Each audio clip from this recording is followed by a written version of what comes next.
welcome to the Album Man, and today we're going to be reviewing the Final Frontier by Iron Maiden. And before we get into the review though, if you've seen any of my videos before, you may have noticed that I have a new intro. I mean, even if you haven't seen any of my videos before, I'd like to know what you think of my intro, where you think I could improve it, what's good about it, and leave any comments down below. So anyway, Final Frontier by Iron Maiden. This was released in 2010 and is their 15th studio album. It's also the 4th album where Steve Harris has a writing credit on every song, and it's also the longest album to date. It has also had the most successful launch of any album in their history. So does it deserve the success is the question. So I'll read you the track list. Satellite 15 / The Final Frontier, El Dorado, Mother of Mercy, Coming Home, The Alchemist, Isle of Avalon, Starblind, The Talisman, The Man Who Will Be King, and finally When the Wild Wind Blows. So, Final Frontier, here's the cover.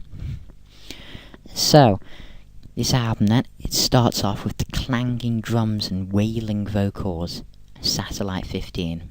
This song, it really creates a very interesting atmosphere, and it certainly sets the tone for the rest of the album. Satellite 15 though, as you know, it's a brilliant 2-minute intro, but it really is just an intro for the epic single, The Final Frontier. Now, one thing I'd like to say, I remember when this song came out before the album, the music video for it is awful. I hated it because the sounds of the spaceship were louder than that of the song itself.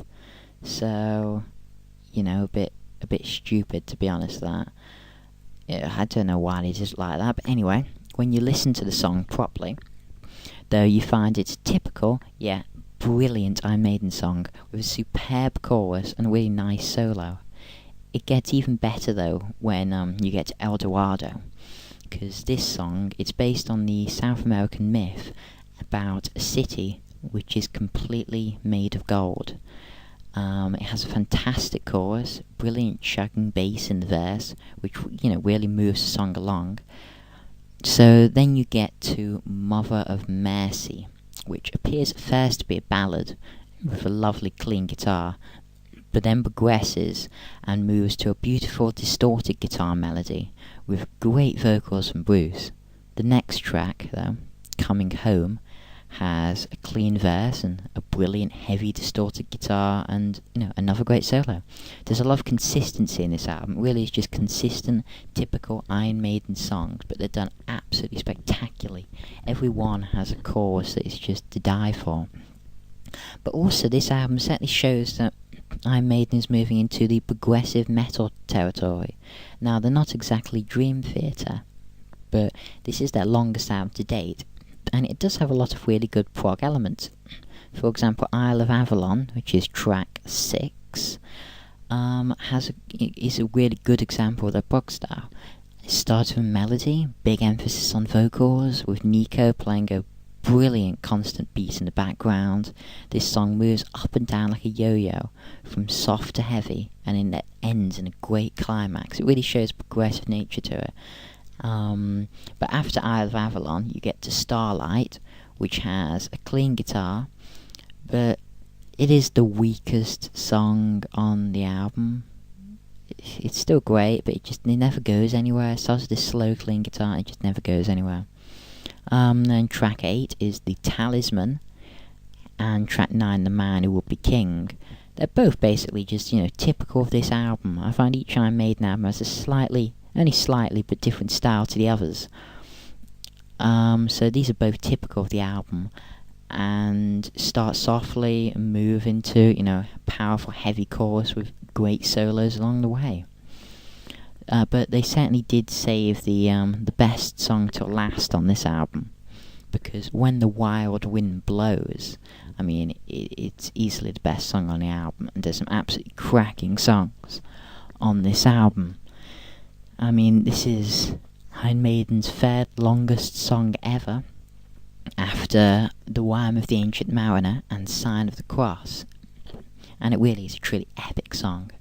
It's based on the 1982 graphic novel of the same name, and it appears at first to be about a nuclear fallout, but actually it's a lot more about hysteria in the modern world.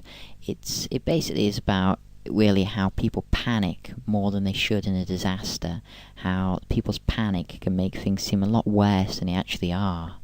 So it's a beautiful melody by Murray, plays on a clean guitar. Bruce tells about how the news that an earthquake has hit, which is, a very rare thing in Britain, and tells the tale of people's reactions from hiding in fallout shelters to committing suicide. But it turns out, the world doesn't end. This song, though, it demonstrates their lyrical prowess and how they do take their lyrics seriously, but it also demonstrates a lot of their musical ability. I mean, it is a classic Maiden song, and in my opinion it should be weighted up there with things like Hallowed Be Thy Name, Number of the Beast, Rhyme of the Ancient Mariner, Running Free. All those classics is one that they really should play on every single gig. So in conclusion then, if you're an Iron Maiden fan, especially if you enjoyed A Matter of Life and Death, their previous to this studio album, you will adore this album like I have. If you don't like Maiden, this album certainly isn't going to change you at all. It really is, a very Maiden album. And overall, I think this is one of their best albums ever. And I would give this a 9 out of 10. I love Iron Maiden. Went to see them live recently. Absolutely brilliant. So a good 9 out of 10. Brilliant album. So thank you for watching. Comment, rate, subscribe. And if you have any requests of albums you'd like me to review, please tell me. And also tell me your opinion of my intro. So thanks for watching. Bye.